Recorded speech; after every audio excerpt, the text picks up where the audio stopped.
Welcome to PTL. இந்த வீடியோவில் C லாங்குவேஜை பற்றி நம்ம கற்றுக்க போகிறோம். சி லாங்குவேஜ் அப்படின்னு சொன்னால் இது ஒரு ப்ரொசீஜரல் லாங்குவேஜ். ப்ரொசீஜரல்னால் இதுக்கு ஒரு set of rules and regulation follow பண்ணணும். அப்போ தான் இது அவுட்புட் நமக்கு கிடைக்கும். அதனால் இது ப்ரொசீஜரல் லாங்குவேஜ்னு சொல்லுவோம். இது மிடில் லெவல் லாங்குவேஜ்னு சொல்லுவாங்க. மிடில் லெவல் லாங்குவேஜ்னால் என்னென்னா low level, middle level, high level அப்படின்னு 3 லெவல் இருக்குது கம்ப்யூட்டர் சாஃப்ட்வேர்ஸ் பொறுத்த வரைக்கும். ஸோ அதில் இது மிடில் லெவல், ரொம்ப ஈஸியான, எல்லாராலும் புரிஞ்சிக்கக்கூடிய ஒரு ப்ரோக்ராமிங் இது. அது மட்டும் இல்லாமல் இது யார் கண்டுபிடிச்சாங்கன்னு பார்த்தீங்கன்னா டெனிஸ் ரிச்சி அப்படின்றவர் AT&T பெல் லெபார்ட்ரிஸில் 1972 கண்டுபிடிச்சார். ஸோ அவர் எதுக்காக இதை எழுதினார், எதுக்கு சி லாங்குவேஜ் கண்டுபிடிச்சாங்கன்னா முக்கியமாக யூனிக்ஸ் சாஃப்ட்வேர் OS போடுறதுக்கு அவங்க கோடிங் எழுதணும் அப்படின்றதுக்காக சி லாங்குவேஜ் அப்படின்ற ஒரு மெத்தடை கண்டுபிடிச்சாங்க. ஸோ இதோட மெயின் யூஸே நான் சொன்ன மாதிரி ஆப்ரேட்டிங் சிஸ்டம், டெஸ்க்டாப்பில், மொபைல் அப்ளிகேஷனில் அதிலெல்லாம் சாஃப்ட்வேருக்கு கோடிங் எழுத யூஸ் பண்ணுறாங்க. ஸோ இப்போ கூட பார்த்திங்கன்னா எத்தனையோ லாங்குவேஜஸ் வந்தாலும் சி லாங்குவேஜுக்குன்னு ஒரு ஸ்பெஷாலிட்டி இருக்குது. அது ரொம்ப ஃபாஸ்ட் அண்ட் ரொம்ப பெஸ்ட்டான அவுட்புட் கொடுக்கும். ஸோ அதனால் இன்றைக்கும் சி லாங்குவேஜை யூஸ் பண்ணுறோம். இது ரொம்ப ஈஸியான லாங்குவேஜ். நமக்கு நிறைய எந்த ஒரு டாப்பிக்கும் நீங்கள் எடுத்திங்கனாலும் உங்களுக்கு படித்த உடனே அது புரிஞ்சிச்சுனாலும் நீங்கள் என்ன செய்வீங்க, அடுத்த ஸ்டெப் நல்லா கோடிங் எழுதி ஒரு ப்ரோக்ராம் எக்ஸிக்யூட் பண்ணி அது மூலமாக ஒரு சாஃப்ட்வேர் டெவலப் பண்ணுவீங்க. ஸோ அதனால் இது ஒரு ஈஸி, ரிலையபிள், ஃபாஸ்ட் லாங்குவேஜ் அப்படின்னு சொல்லுவாங்க. டைப்ஸ் ஆஃப் ப்ரோக்ராமிங் லாங்குவேஜ் பார்த்தீங்கன்னா நான் சொன்ன மாதிரி low level, high level, middle level. So இதில் லோ லெவல் பார்த்தீங்கன்னா ஒரு மிஷின் லாங்குவேஜ்னு சொல்லுவாங்க. அதாவது லோ லெவலில் 2 லாங்குவேஜ் இருக்குது, மிஷின் லெவல், அசம்பிளி லெவல் அப்படின்னு. கம்ப்யூட்டரால் பைனரி டிஜிட்ஸ் மட்டும்தான் அண்டர்ஸ்டாண்ட் பண்ணிக்க முடியும் இல்லையா? ஸோ 0s and 1s மட்டும்தான் அதுக்கு தெரியும். நீங்கள் அந்த லாங்குவேஜில் தான் நீங்கள் பேசணும். ஸோ அப்போது அதுக்காக எழுதப்பட்டது தான் மிஷின் லெவல் லாங்குவேஜ். அந்த மிஷினுக்கான லெவலுக்கு இறங்கி நீங்கள் ஒரு ப்ரோக்ராம் எழுதணும். ஸோ அது எப்படி இருக்கும்னா கோட்ஸாக இருக்கும். இப்போ நான் உங்களுக்கு இந்த மிஷின் லெவல் லாங்குவேஜ் காட்டுறேன். நிறைய 1s and 0s இருக்கும். இது என்னன்னு நமக்கு புரியாது, பட் அந்த கம்ப்யூட்டருக்கு இது என்னன்னு புரியும். இப்போ நான் எழுதியிருக்கிற ப்ரோக்ராம் பார்த்தீங்கன்னா Z = X × Yன்னு அர்த்தம். ஆனால் நமக்கு அது ஒன்றுமே புரியாது. ஸோ அதனால் இதில் என்ன மெயின் டிஃபிகல்ட்டின்னு பார்த்தீங்கன்னா இது எரர்ஸ் வரும். நீங்கள் ஒரு டிஜிட் மாற்றி எழுதிட்டிங்கனாலும் ஒரு குரூப் ஆஃப் நம்பர்ஸ் மாற்றி எழுதிட்டிங்கனாலும் ப்ராப்ளம் வரும். அது மட்டும் இல்லை, நமக்கு அது புரியாது. ஸோ எந்த மிஸ்டேக் ஆச்சுன்றதையே நீங்கள் கண்டுபிடிக்க கஷ்டப்படுவீங்க. அப்புறம் இதை மெயின்டைன் பண்ணுறதும் கஷ்டம். நிறைய ப்ரோக்ராம், நிறைய ஈக்குவேஷன் இருக்குது, நிறைய ப்ராப்ளம் சால்வ் பண்ணோம் அப்படின்னா எந்த இடத்துல ப்ராப்ளம், எந்த இடத்துல பிரச்சனை இருக்குன்றத ஒரு ரஃபாக நீங்கள் கண்டுபிடிக்க முடியாது. ஸோ அதுதான் மிஷின் லெவல் லாங்குவேஜ். அதுக்கப்புறம் வந்தது தான் அசம்பிளி லெவல் லாங்குவேஜ். இது modified version of machine level language. தான் மிஷின் லெவல்லேருந்து கொஞ்சம் மாடிஃபை ஆகி வரும். இங்கே என்ன பண்ணியிருக்காங்கன்னா இங்கிலீஷ் வேர்ட்ஸ் யூஸ் பண்ணுறாங்க. அதாவது நமக்கும் புரிகிற மாதிரி இந்த ப்ரோக்ராமை எழுதுவாங்க. ஸோ அங்கே கம்ப்யூட்டருக்கு மிஷின் லெவல் லாங்குவேஜ் தான் புரியும், நமக்கு ஹியூமன் லாங்குவேஜ் பேசிக்காக இங்கிலீஷ் லாங்குவேஜ் புரியும். ஸோ இந்த இங்கிலீஷ் வேர்டை யூஸ் பண்ணி கம்ப்யூட்டர்கிட்ட பேசணும். அதுக்காக கண்டுபிடிச்சது தான் அசம்பிளி லெவல் லாங்குவேஜ். இது எப்படி இருக்கும்னா நம்ம இன்ஸ்ட்ரக்ஷன்ஸ் மாதிரி அதுக்கு கொடுப்போம். ஆட் பண்ணு, மூவ் பண்ணு வேல்யூஸை, லோட் பண்ணு இந்த வேல்யூவை அப்படின்றத நம்ம அதுக்கு சொல்லுவோம். ஸோ அந்த நம்ம சொல்லும் போது அங்கே என்ன பெர்ஃபார்ம் ஆகும்னா அடிஷன் பெர்ஃபார்ம் ஆகும், இல்லை ஒரு வேல்யூவை இன்னொரு இடத்துக்கு மூவ் பண்ணி காட்டும், இல்லைனா ஒரு வேல்யூவை ஒரு நம்பருக்கு ஒரு ஆல்ஃபபெட்டுக்கு அசைன் பண்ணும். ஸோ இதெல்லாம் கம்ப்யூட்டர் பண்ணும். அதுக்காக நம்ம இந்த எக்ஸாம்பிளை எடுத்துருக்கணும். ஸோ இந்த எக்ஸாம்பிள் பார்த்திங்கன்னா load, pay, sub, net, store, cross. So இந்த வேல்யூஸ் நமக்கு புரியுது. அப்போ கம்ப்யூட்டர்கிட்ட போகும்போது இங்கிலீஷ் அதுக்கு புரியாது. அப்போ நம்ம என்ன செய்யணும், அதை மிஷின் லெவலுக்கு திரும்ப மாற்றணும் இல்லையா? இப்போ மிஷின் லெவலுக்கு மாற்றுறதுக்கு யூஸ் பண்ணுறது பேர் டிரான்ஸ்லேட்டர். ஸோ டிரான்ஸ்லேட் பண்ணுது. இப்போ இங்கிலீஷில் நான் பேசினேன்னா நிறைய பேருக்கு தெரியாது, ஹிந்தியில் நான் பேசினேன்னா சுத்தமாக தெரியாது இல்லையா? ஸோ அப்போ நம்ம நடுவில் ஒருத்தரை வச்சு டிரான்ஸ்லேட் பண்ணி எனக்கு புரிஞ்ச லாங்குவேஜில் நான் பேச வைக்கிறேன். அதுதான் இங்கே டிரான்ஸ்லேட் அப்படின்றத சொல்கிறாங்க. ஸோ டிரான்ஸ்லேட் என்ன பண்ணும், எந்த மிஷின் பண்ணோன்னா அசம்பிளர் ப்ரோக்ராம் அப்படின்ற ஒரு ப்ரோக்ராமிங் லாங்குவேஜ் இதை பண்ணும். ஸோ அசம்பிளருன்றது நான் கொடுக்குற இங்கிலீஷ் வேர்டை கம்ப்யூட்டருக்கு புரிஞ்ச மிஷின் லாங்குவேஜாக கன்வெர்ட் பண்ணி கொடுக்கும். இந்த ப்ராசஸ் பேர் டிரான்ஸ்லேஷன். அதை பண்ணுற அந்த ப்ரோக்ராம் பேர் அசம்பிளர் ப்ரோக்ராம். நம்ம படிக்கிற இந்த ப்ரோக்ராம் என்னது, அசம்பிளி லெவல். ஸோ இது ரெண்டுமே மிஷின் லெவல், அசம்பிளி லெவல் எல்லாமே லோ லெவல் லாங்குவேஜஸ். சரியா? ஸோ இது first type. Second type high level language. இது வந்து என்னென்னா இதில் தான் நம்மளுடைய சியும் வரும். ஸோ மிடில் லெவல்ன்றதை தனியாக எடுக்க வேண்டாம், அது ஹை லெவலில் கூட சொல்லலாம். சரியா? அப்படி பார்த்திங்கன்னா நம்ம C++ இது எல்லாம் வந்து ஹை லெவல் லாங்குவேஜஸில் கூட வரும்.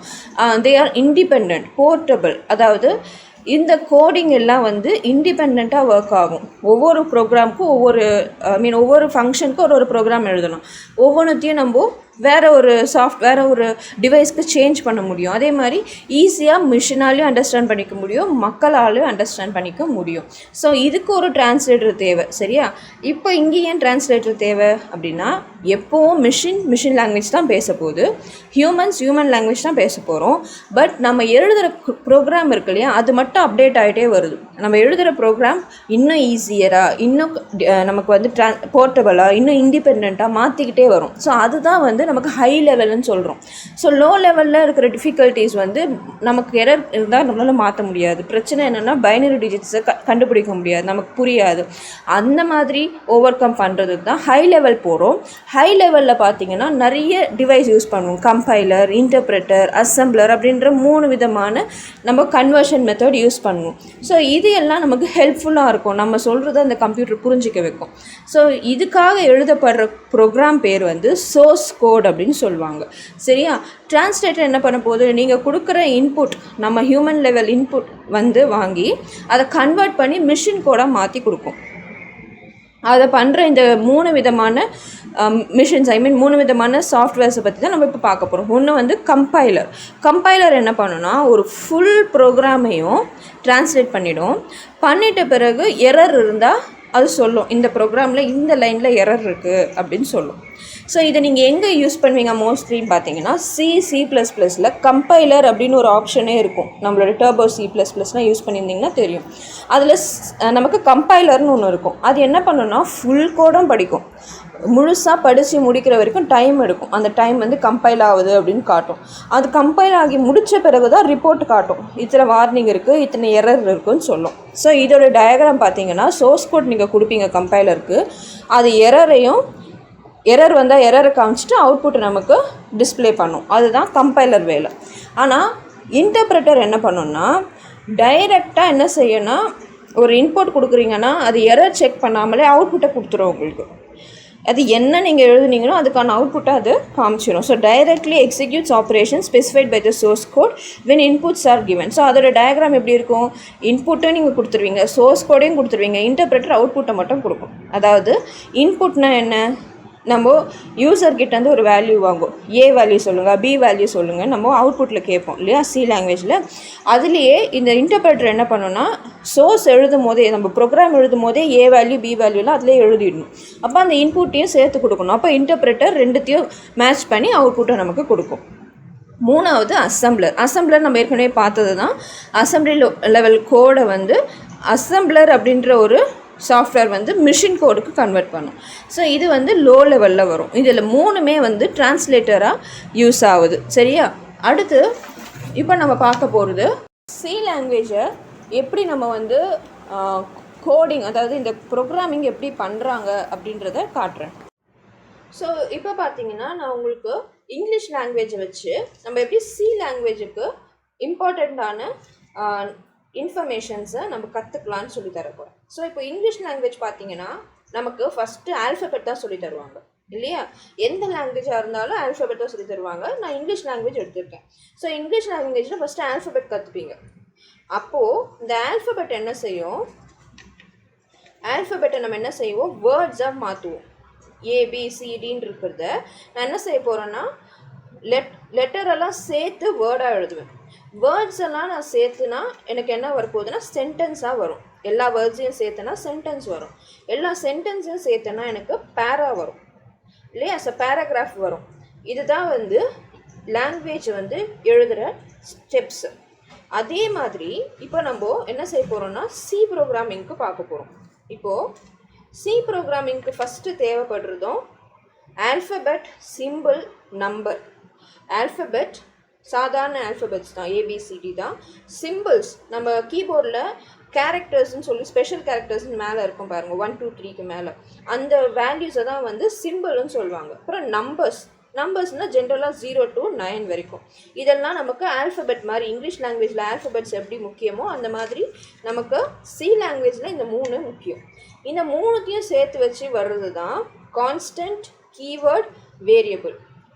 இந்த 3த்தையும் சேர்த்து வச்சா நமக்கு இதெல்லாம் பண்ணலாம். ஆல்ஃபபெட்ஸ், சிம்பிள்ஸ், நம்பர்ஸ்லாம் சேர்த்திங்கன்னா ஒரு கான்ஸ்டன்ட் க்ரியேட் பண்ணலாம், கீவேர்ட் க்ரியேட் பண்ணலாம், வேரியபிள் க்ரியேட் பண்ணலாம். ஸோ இது எதுக்கு ஈக்குவலாக இருக்குன்னா இங்கிலீஷ் லாங்குவேஜில் வேர்டு க்ரியேட் பண்ணுறதுக்கு ஈக்குவலாக இருக்குது. அடுத்து தேர்டு பார்த்திங்கன்னா இந்த நான் வந்து ஆல்ஃபபெட்ஸ் எல்லாம் வந்து கான்ஸ்டன்ட்டு கீவேர்டாக மாற்றிட்டேன். இப்போ நான் அந்த கான்ஸ்டன்ட்டை இன்ஸ்ட்ரக்ஷன்ஸாக மாற்ற போகிறேன். அதாவது ஆட் பண்ணணும், மல்டிப்ளை பண்ணணும் அப்படின்ற இன்ஸ்ட்ரக்ஷன் நான் கொடுக்க போகிறேன் கம்ப்யூட்டருக்கு. அந்த இன்ஸ்ட்ரக்ஷனை ஃபாலோ பண்ணுறது தான் நமக்கு ஃபுல்லாக எழுதணுன்னா அது பேர் ப்ரோக்ராம். சரியா? நிறைய இன்ஸ்ட்ரக்ஷன் சேர்ந்தது தான் ப்ரோக்ராம். ஸோ இந்த பாருங்கள், ஃபஸ்ட்டு பேசிக் நமக்கு ஆல்ஃபபெட், சிம்பிள், நம்பர்ஸை யூஸ் பண்ண தெரியணும். அதை எப்படி கான்ஸ்டன்ட், கீவேர்ட், வேரியபிள்ஸில் அப்ளை பண்ணணும்னு தெரியணும். இதையெல்லாம் ஒரு இன்ஸ்ட்ரக்ஷன் செட்டாக எப்படி எழுதுறது, அந்த நிறைய இன்ஸ்ட்ரக்ஷன் செட்டாக எழுதி நம்ம ப்ரொவைட் பண்ணுறது தான் ஒரு ப்ரோக்ராம். இங்கிலீஷ் லாங்குவேஜில் இதை ஞாபகம் வச்சுக்கோங்க. இதை வச்சு இதை உங்களுக்கு ஈஸியாக புரிஞ்சுக்க முடியும். இப்போ நீங்கள் பார்க்குறது சி ப்ரோக்ராமோட ஸ்ட்ரக்சர்னா என்ன, இப்படி தான் ஒரு சி ப்ரோக்ராம் எழுதணும். இந்த மெத்தடெல்லாம் ஸ்டெப் பை ஸ்டெப்பாக ஃபாலோ பண்ணணும். ஏன்னா சி லாங்குவேஜ் என்னது, ஒரு ப்ரொசீஜரல் லாங்குவேஜ். அது ஒரு ஆர்டர், இந்த ஆர்டரில் தான் எழுதணுன்ட்டே நம்ம இன்வென்டர்ஸ் வந்து அதை எழுதிட்டாங்க. ஸோ அப்படி தான் நீங்கள் இதை எழுதணும். அது என்னென்ன ஸ்டெப்ஸ்ன்னு பார்த்தீங்கன்னா, ஃபஸ்ட்டு வந்து லைப்ரரிஸ் இருக்கணும். சரியா? ஃபஸ்ட்டு லைப்ரரி அப்படின்றது சி லாங்குவேஜில் என்ன அப்படின்னா, ஒரு ப்ரோக்ராம் இங்கே காட்டுறேன் பாருங்கள். இது வந்து சாம்பிள் ப்ரோக்ராம், எப்படி அடிஷன், சப்ட்ராக்ஷன்லாம் சியில் பண்ணலான்ட்டு ஒரு சின்னதாக எழுதியிருக்கேன். ஸோ டீட்டெயில்டாக நான் இதில் சொல்லலை, ஸ்டெப் மட்டும் உங்களுக்கு கம்பேர் பண்ணி காட்டுறேன். டைரக்டரிஸ் இல்லைன்னா லைப்ரரிஸ், அதாவது stdio.h அப்படின்ற இந்த டேர்ம் பேர் தான் லைப்ரரி. இது வந்து ஒரு ஹெட்டர் ஃபைலுன்னு சொல்லுவோம். .hன்றது ஹெச்னா ஹெட்டர் ஃபைலுன்னு அர்த்தம். இது என்னென்னா சி லாங்குவேஜில் சில இன்ஃபர்மேஷனை நீங்கள் வந்து கம்ப்யூட்டர்கிட்டேருந்து வாங்கணும். இப்போ நான் இந்த ப்ரோக்ராம் எழுதணுன்னா எனக்கு என்னென்ன தேவைன்னா, நான் வந்து அவுட்புட் வாங்கணும். அதாவது நான் கொடுக்குற வேல்யூஸை வாங்கணும், அப்புறம் அவுட்புட்டை டிஸ்பிளே பண்ணணும். அந்த 2 வேலைக்கும் stdio.h அப்படின்ற ஒரு ஹெட்டர் ஃபைல், ஒரு ஃபைல் நமக்கு முக்கியம். அந்த ஃபைல் இருந்தால் தான் இந்த ப்ரோக்ராமில் நீங்கள் எழுதுறது அந்த கம்ப்யூட்டருக்கு புரியும், அந்த சி லாங்குவேஜ்க்கு புரியும். இதை நான் எழுதாமல் நான் பார்ட்ன அடிஷன், சப்ட்ராக்ஷன் பண்ணிவிட்டு இன்புட்டையும் வாங்கி அவுட்புட்டையும் டிஸ்பிளே பண்ணுன்னு சொன்னேன்னா இந்த வார்த்தையெல்லாம் அதுக்கு என்னன்னே புரியாது. ஸோ அதனால் என்ன செய்யணும், stdio.h அப்படின்றத மென்ஷன் பண்ணணும். இதுக்கு பேர் தான் லைப்ரரி. இது வந்து சாம்பிள் ப்ரோக்ராம், ஃபுல் ப்ரோக்ராம் இல்லை. ஸோ இது வச்சு உங்களுக்கு கம்பேர் பண்ணி காட்டுறேன். அடுத்து குளோபல் டிக்ளரேஷன். இது எங்கே பண்ணணும்னா இமீடியட்டாக ஹேஷ் இன்க்ளூட் போட்ட பிறகு பண்ண வேண்டியது தான் குளோபல் டிக்ளரேஷன். சரியா? அது வந்து என்ன அர்த்தம்னா, இந்த ப்ரோக்ராமில் வாய்ட் மெயின் மாதிரி நிறைய குட்டி குட்டி ஃபங்க்ஷன் இருக்கும். அந்த ஃபங்க்ஷன்லாம் எங்கெங்கெல்லாம் வருதோ அங்கெல்லாம் இது வந்து பொதுவாக நம்மன்னு நான் வேறு ஒரு இடத்துல எழுதுறேன்னு வைங்க, அதுக்கும் இந்த 7 தான் வேல்யூவாக இருக்கும். அதுதான் வந்து குளோபல் டிக்ளரேஷன். சரியா? நெக்ஸ்ட் வந்து மெயின் ஃபங்க்ஷன். மெயின் ஃபங்க்ஷன் வந்து இந்த வாய்ட் மெயின் அப்புறம் open and close bracket. So இது ரெண்டுமே போடுறது தான் நம்மளுடைய ப்ரோக்ராம் வந்து ஸ்டார்ட் ஆகுது அப்படின்றது கம்ப்யூட்டர் ரீட் பண்ணும். ஸோ இந்த இடத்துல தான் ஆக்சுவலாக நம்ம ப்ரோக்ராம் ஸ்டார்ட் ஆகுது அப்படின்றத அது புரிஞ்சுக்கும். அது வரைக்கும் அது ப்ரோக்ராமை ஸ்டார்ட் பண்ணாது. அதுக்கு பேர் தான் மெயின் ஃபங்க்ஷன். அடுத்து நம்ம பண்ண போகிறது டிக்ளரேஷன் அண்ட் இனிஷியலைசேஷன். இது எங்கே இருக்கோன்னா வாய்ட் மெயினுக்கு அப்புறமா உள்ள ப்ராக்கெட்குள்ளே வரப்போகுது. ஸோ அது எங்கே வரோன்னா ABC x = 10 அப்படின்றதெல்லாம் என்னென்னா நான் டிக்ளேர் பண்ணி இனிஷியலைஸ் பண்ணுறேன். டிக்ளேர்னால் என்ன, ஃபஸ்ட்டு டிக்ளேர்னால் என்னென்னா இன்டீஜர் ஏபிசின்னு அர்த்தவங்க. சரியா? ஏன் இன்டீஜர் யூஸ் பண்ணுறோம் அதெல்லாம் நான் போக போக சொல்கிறேன். ஸோ இது என்னென்னா இந்த 3 நம்பர், இந்த 3 ஆல்ஃபபெட்டையும் இந்த ப்ரோக்ராமில் நான் யூஸ் பண்ண போகிறேன் அப்படின்னு கம்ப்யூட்டருக்கு டிக்ளேர் பண்ணுறேன். இந்த சி ப்ரோக்ராமுக்கு நான் டிக்ளேர் பண்ணுறேன். அதுக்கு பேர் தான் டிக்ளரேஷன். இனிஷியலைசேஷன்னா இங்கே பண்ணியிருக்கேன் பாருங்கள், எக்ஸுன்றதை நான் யூஸ் பண்ண போகிறேன்னு சொல்கிறேன். ஆனால் = 10, அந்த எக்ஸோட வேல்யூ 10ன்னு தான் நான் யூஸ் பண்ணுவேன் அப்படின்றதையும் நான் சொல்கிறேன். இதுக்கு பேர் இனிஷியலைசேஷன். A = 1, B = 2, C = 3 நான் போட்டேன்னா அது இனிஷியலைசேஷனுக்கு போயிடும். அதே மாதிரி ABC அப்படின்னு வேறு ஆல்ஃபபெட்டாக நான் விட்டேன்னா அது டிக்ளரேஷனுக்கு போயிடும். ஸோ இதுதான் வந்து அடுத்த 4th ஸ்டெப்பு. அப்புறம் நம்ம என்ன பண்ணோம், ஆக்சஸிங் ஃபைல்ஸ். என்ன ஆக்சஸ் பண்ணுறோம், நம்ம கிளியர் ஸ்க்ரீன் ப்ராக்கெட் போட்டிருக்கேன். இந்த கிளியர் ஸ்க்ரீன்றது அடுத்த ஹெடர் ஃபைல்லேருந்து வர்றது, conaho.h அப்படின்றதுலேருந்து வர்றது.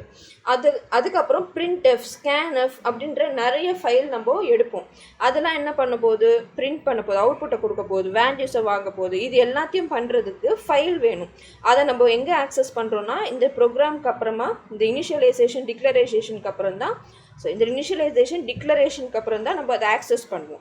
அந்த ஃபைல் எங்கே இருக்குதுன்னா, ஹெடர் ஃபைல் போட்டோம் இல்லையா, இதுக்குள்ளே இருக்குது. இங்கே தான் நம்ம அதை ஆக்சஸ் பண்ணுறோம். அதான் ஆக்சஸிங் ஃபைல். அப்புறம் ஆப்ரேஷன் அண்ட் ஃபங்க்ஷன். நான் என்ன ஆப்ரேஷன் வேணாலும் பண்ணலாம். ஆப்ரேஷன் என்னது, addition operation, subtraction operation, multiplication operation, division operation, percentage கண்டுபிடிக்கிறது, அசெண்டிங் டிசெண்டிங் கண்டுபிடிக்கிறது, மேட்ரிக்ஸ் ஃபாலோ பண்ணுறது, இல்லை நமக்கு வந்து function, logical functions, and operation, or operation, எது வேணாலும் இதுக்கு அப்புறமா தான், இந்த ஸ்டெப்பெல்லாம் முடித்த பிறகு தான் இது நடக்க போகுது. ஃபைனலாக ரிட்டர்ன் வேல்யூன்னு ஒன்று வரும். இது இந்த ப்ரோக்ராமில் நான் எழுதலை. ஆனால் ரிட்டர்ன் வேல்யூன்றது 2-3 ப்ரோக்ராம் இது கூடவே எழுதுகிற மாதிரி இருந்துச்சுன்னா, 2-3 ஃபங்க்ஷன் நான் எழுதுகிற மாதிரி இருந்தால், அங்கேருந்து வர அவுட்புட்டை திரும்ப இந்த ஃபங்க்ஷனுக்குள்ளே நான் கொண்டு வரும்போது ரிட்டர்ன் அப்படின்ற ஒரு வேல்யூவை, ஒரு கீவேர்டை நான் யூஸ் பண்ணுவேன். ஸோ இதுதான் இந்த 7 விதமான ஸ்டெப்ஸு. இது நீங்கள் எப்படி ஞாபகம் வச்சுக்கலான்னா, ஸோ ஃபஸ்ட்டு நான் சொன்னேன் டைரக்ட்ரிஸ் அப்படின்னா library files. So first step directrix. அதுக்கப்புறமா தான் டிக்ளரேஷன், குளோபல் டிக்ளரேஷன். ஸோ அதுக்கப்புறமா நம்ம என்ன பண்ணியிருக்கோம், மெயின் ஃபங்க்ஷனை கூப்பிடுவோம். ஃபஸ்ட்டு டைரக்ட் ஃபைலை கொண்டு வந்துடுவோம் கம்ப்யூட்டருக்கு. அப்புறம் நான் டிக்ளேர் பண்ணுறதுனா ஏதாவது இருந்தால் பண்ணுவேன், இல்லைனா அந்த ஆப்ஷன் வேண்டாம். சரி, அதையும் சொல்லிடுறேன். குளோபல் டிக்ளரேஷன் பண்ணலாம், இல்லைனா கூட நமக்கு அதை யூஸ் பண்ணாமல் கூட விடலாம். அடுத்து மெயின் ஃபங்க்ஷன். இது ரொம்ப இம்பார்ட்டன்ட். இது இருந்தால் தான் கம்ப்யூட்டர் சி ப்ரோக்ராம் ஒர்க் ஆகும். ஸோ இதை நான் கண்டிப்பாக மெயின் ஃபங்க்ஷன் இந்த ஓப்பன் அண்ட் க்ளோஸ் பிரேஸோட போடணும். அடுத்து டிக்ளரைசேஷன் அண்ட் இனிஷியலைசேஷன். இதுவும் ரொம்ப இம்பார்ட்டன்ட். ஏன்னா இது தான் வந்து என்ன செய்ய போகுது, எனக்கு இன்புட் வேல்யூஸ், அவுட்புட் வேல்யூஸ் என்னென்னன்றதை கம்ப்யூட்டர்கிட்ட சொல்கிறதுக்கு யூஸ் ஆகும். அடுத்து நான் என்ன செய்ய போகிறேன், ஆக்சஸ் பண்ண போகிறேன். பிரிண்டஃபோ, ஸ்கேனஃபோ, கிளியர் ஸ்க்ரீனோ எதுவாக இருந்தாலும் நான் இங்கே தான் ஆக்சஸ் பண்ணுவேன். அதுதான் ஆக்சஸ் ஃபைல்ஸ். அப்புறமா நான் ஆப்ரேஷன்ஸ் யூஸ் பண்ணுவேன். ஃபங்க்ஷனோ ஆப்ரேஷனோ ஏதாவது ப்ரோக்ராம், எதுக்கு அந்த ப்ரோக்ராம் எழுதுகிறோம், அடிஷன் ஆப்ரேஷன், இல்லை நான் வந்து ஸ்வாப் பண்ண போகிறேன், நான் வந்து டிசெண்டிங் ஆர்டரில் நம்பர் எழுத போகிறேன், இல்லைனா வந்து சார்ட்டிங் பண்ண போகிறேன் அப்படின்ற இதெல்லாம் இங்கே தான் நீங்கள் ஃபங்க்ஷன் எழுதுவீங்க. கடைசியாக ரிட்டர்ன் வேல்யூ இருந்தால் இதை நீங்கள் யூஸ் பண்ணுவோம். ஸோ நான் சொன்ன மாதிரி ரிட்டர்ன் வேல்யூ ஃபைனலாக இருக்கிறதும், ஸ்டார்டிங்கில் நான் சொன்ன குளோபல் டிக்ளரைசேஷன், இது ரெண்டுமே ஆப்ஷனல். ஸோ அது இல்லைனா கூட உங்கள் ப்ரோக்ராம் ஒர்க் ஆகும். ஆனால் உள்ளே இருக்கிற ப்ரோக்ராமில் அந்த வேல்யூ யூஸ் பண்ணி தான் ஆகணும்னா கண்டிப்பாக அதை போட்டு தான் ஆகணும், ரிட்டர்னும் டிக்ளரைசேஷனும். சரியா?